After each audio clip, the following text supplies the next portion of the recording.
I'm really delighted to be here this evening. It's not often enough, frankly, that in Parliament we get to address a room of inspiring, fantastic young women, and there should be many more occasions like this.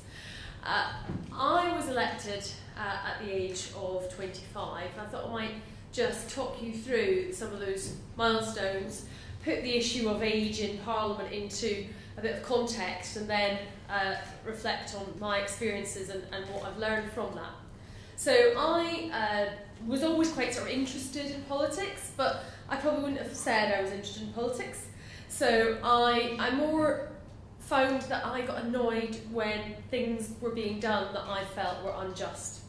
And that was everything from testing of cosmetics on animals to the fact that at my secondary school girls weren't allowed to wear trousers as part of the school uniform. You name it, things could get me all angry and fired up and deciding that the world needed to change.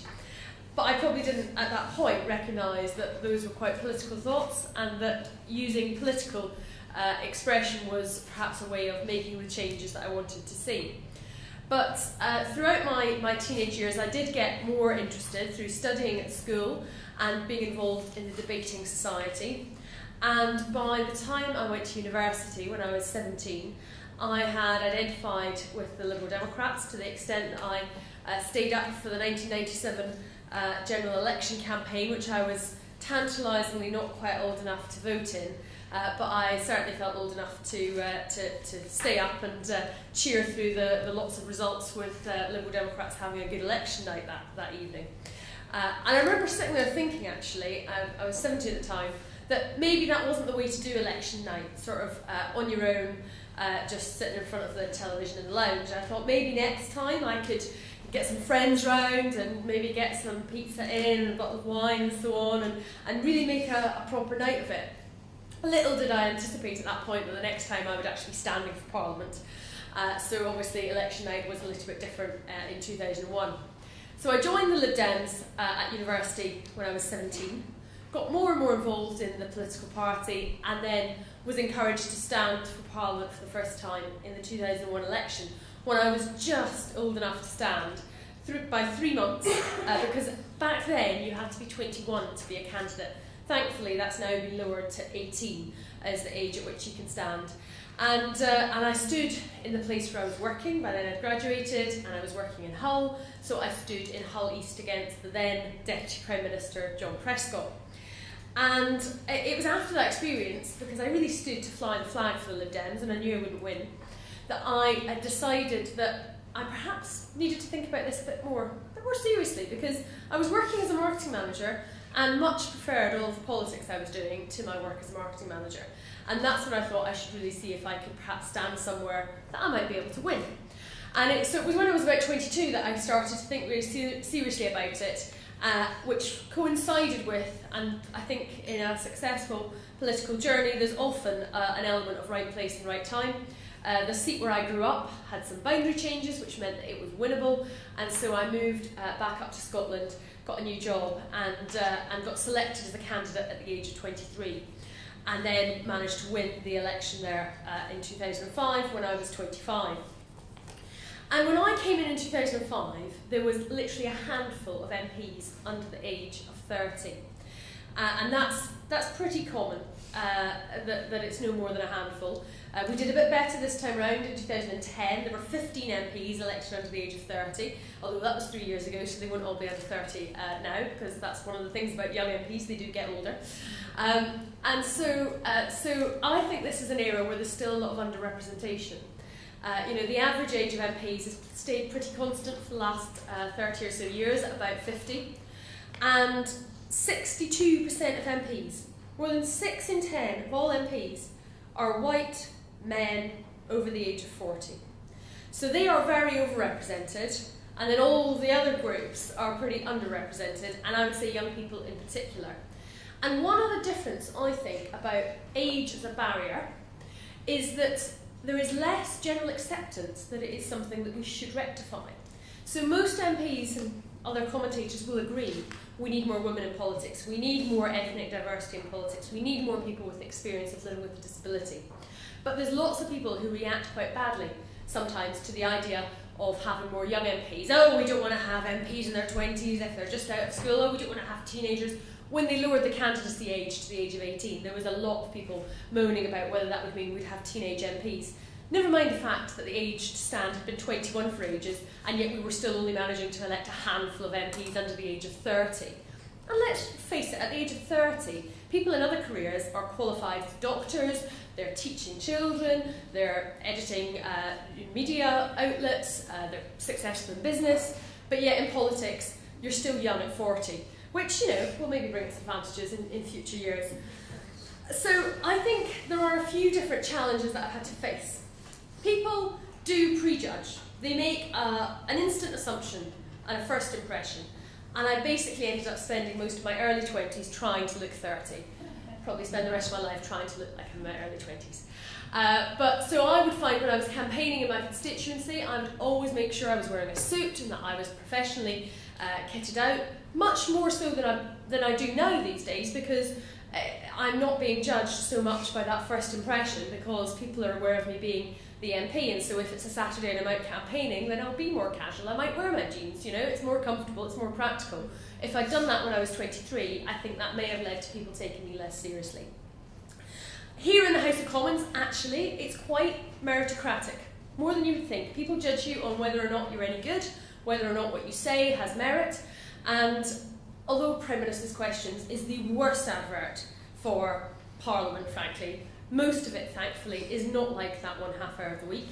Most of the time, if you stand up and ask a question or make a speech, you're judged on the basis of, do you care about the issue, is it important to your constituents, and you're generally taken seriously for trying to raise an issue, even if you're a bit nervous, or your voice isn't very loud, or even if it's not the most eloquent way it could possibly have been phrased.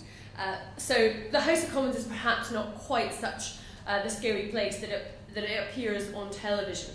That said, I was terrified when I made a maiden speech. You know, there's no point. There's no point hiding these things. That is only natural. But I do remember once, fairly early on, I was speaking in a debate about the council tax, and I made a point about how I remembered in Scotland we had the poll tax, and Scotland was used as a guinea pig, and that was really very much hated in Scotland, and I remembered that and the impact that Margaret Thatcher had on Scotland. And that was in about 1990 that all happened, at which I was 10 years old. And it was, another colleague actually stood up to intervene on me to say, oh, the Honourable Lady can't possibly remember the poll tax, she'll have been too young. At which point I pointed out it was because it was quite so hated in Scotland that it was seared in my memory, even though I'd only been 10 years old at the time. And it was actually the only time that anybody has used the word gallant in a sentence to me, because afterwards he turned around and said, oh, I'm sorry, that was very ungallant of me. So he perhaps felt that he shouldn't have done so, but I think age has sometimes been used in a way that I don't think somebody would use gender or race as a point of criticism or to try to undermine. People also assumed after I got elected that I was a researcher for somebody else. They would say, who do you work for? They would, they would assume that I wasn't here as an MP. I still get asked for my badge all the time if I ever happen to have forgotten it or left it in my handbag. And they also assume that I have no experience outside of politics. Well, I graduated when I was 20 and I worked for 5 years in business, which actually is perhaps more experience outside of politics than some people who enter this place at a much older age. But again, that assumption does get made. After the 2010 election, lots of people assumed I got elected in 2010 rather than in 2005, even though I'd already been here for 5 years. And I've also noticed, quite interestingly, and it doesn't particularly get to me, but I just think it is interesting. Sometimes when I'm written about in newspapers, there'll be phrases like, Ms Swinson, who only entered Parliament in 2005.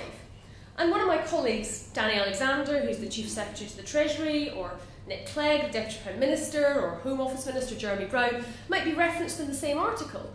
And it seems to be the journalist is oblivious to the fact that we all entered Parliament at the same time together. But perhaps because I'm young, I only entered Parliament apparently recently, 8 years ago. But although there are these niggling things that can be frustrating, I think it's really important to remember, if you're good enough, you're old enough. And it may well be that sometimes when you're young, you have to do a little bit more than others to prove that you're good enough. And that's a bit annoying. But I think just rather than complain about it, get on with it and do it. People choosing their elected representative wanted to know that I could do the job, so I tried to make it easier for them by not turning up on their doorstep in the outfit that I would have worn if I was going clubbing, and by trying to ensure that they could feel that they had confidence in me, that they could picture me as an MP as far as possible. And different people do that in different ways. So I had to battle with my age, but I spoke to one of my male colleagues who now represents a rural constituency, and he said he always made sure when he was going to the constituency trying to get chosen as the candidate that he would wear a wax jacket and rural kind of clothes, because the challenge he had to overcome was that people thought he was a sharp-suited city boy from London, and they couldn't imagine him being part of their community. So he had to adjust what he wore and make sure that he fitted in. And I think that really, rather than thinking about it as a particular barrier, it's just about making sure when you're looking to represent people that if they have questions or worries, that you can put those worries at rest and you can reassure them. People will underestimate you when you're young. I think use that to your advantage. I think that can be quite fun when people think, oh, well, she's only young, she won't be able to do this or do that.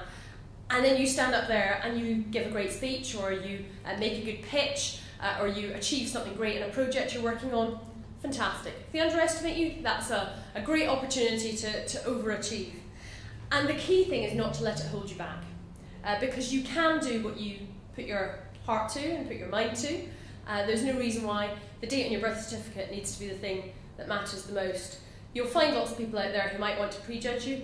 You'll also find lots of people who see youthful energy and vigour as something incredibly refreshing. So use it to your advantage. Thank you.